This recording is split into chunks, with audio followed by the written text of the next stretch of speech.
ఈరోజు దళిత బహుజనులంతా సమావేశమై భారత రాజ్యాంగాన్ని టీఆర్ఎస్ బీజేపీ కుట్రల ఫలితంగా మనం దానికి మనమందరం కూడా సమైక్యంగా ఈ ప్రభుత్వాలను ముందుకు రాకుండా మనం మంచి క్యాండిడేట్లను మనకు అనువైనటువంటి క్యాండిడేట్ను చూసుకోవాలని చెప్పి మరి మా ఈ సమావేశం నిర్వహించడం జరుగుతుంది. సమావేశం నరసింహన్న సుధాకర్ అన్న వీళ్ళందరి ఆధ్వర్యంలో జరుగుతూ ఉన్నాయి. వీళ్ళందరి ఆధ్వర్యంలో జరుగుతున్న ఈ మీటింగ్లో మన వ్యక్తిగతంగా మన నాగరికర్ణ పార్లమెంట్ స్థానంలో ఉన్నటువంటి ఇప్పుడు జరుగుతున్నటువంటి ఎన్నికల్లో బీజేపీ, టీఆర్ఎస్, కాంగ్రెస్ ఇతర పార్టీలన్నీ పోటీ చేస్తూ ఉన్నాయి. భారత రాజ్యాంగాన్ని మార్చాలి, ప్లస్ ఎస్సీసీ బీటీ మైనార్టీలకు ఉన్నటువంటి రిజర్వేషన్ తీసేయాలన్నటువంటి బీజేపీకి మనం ఓడించాలని ఒక నినాదంతో మనం ముందుకెళ్ళాం. అదేవిధంగా కూడా మనం ఆ రకంగా ముందుకోవాలి.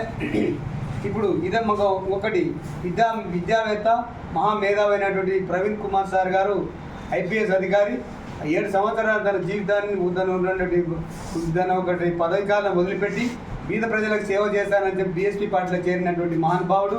తర్వాత అదే అంబేద్కర్ను రాజ్యాంగం మారుస్తారనేటువంటి కేసీఆర్ అన్నప్పుడు అంబేద్కర్ను భారత రాజ్యాంగం మార్చినటువంటి కేసీఆర్ను ఆ రోజు తిట్టినటువంటి ఇప్పుడు ప్రవీణ్ కుమార్ సార్ గారు.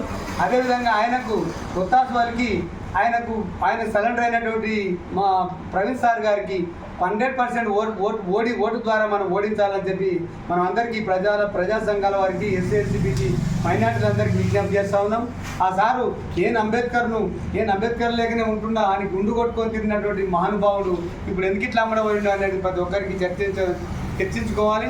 ఆ రకమైనటువంటి ఇంకో అభ్యర్థి బీజేపీ అభ్యర్థి అయినటువంటి రాములు కుమారుడు అనేటువంటి భరత్ ప్రసాద్ గారు. రాములు 3 సార్లు టీడీపీలు ఉన్నప్పుడు 3 సార్లు ఎమ్మెల్యే ఉన్నాడు. ఇప్పుడు కాంగ్రెస్ టీఆర్ఎస్లో ఎంపీ ఉన్నాడు.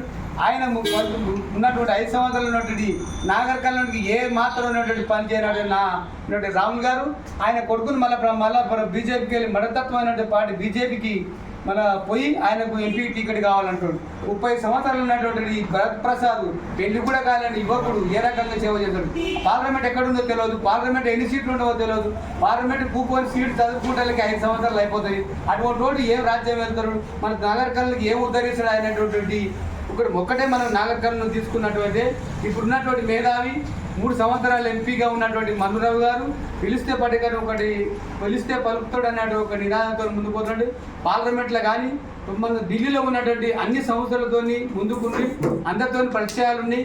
అందరితో పరిచయం రేపు మనకు ఏది కావాలన్నా మన నాగరికలకు ఏది కావాలని తెచ్చే సత్తా ఒక మల్లురవి గారికి ఉన్నది. కాబట్టి మనం అందరం కూడా మల్లురవి గారికి ఓటేసి చేకూర్తు ఓటేసి ఇండియా కూటమిని అధికారం తీసుకొచ్చి మన భారతదేశాన్ని రక్షించుకోవాలి, మన రాజ్యాంగాన్ని రక్షించుకోవాలంటే ఈ మద్దతు పాటు బీజేపీని ఓడించాలి, డిపాజిట్లు కాకుండా చూడాలని చెప్పి మనం ఈ ప్రెస్ మీట్ ద్వారా ప్రజలకు నేను వినయంగా విజ్ఞప్తి చేసుకుంటూ ఈ అవకాశం ఇచ్చిన పెద్దలకు కృతజ్ఞతలు తెలియజేస్తూ ముగిస్తున్నాను. జై భీమ్.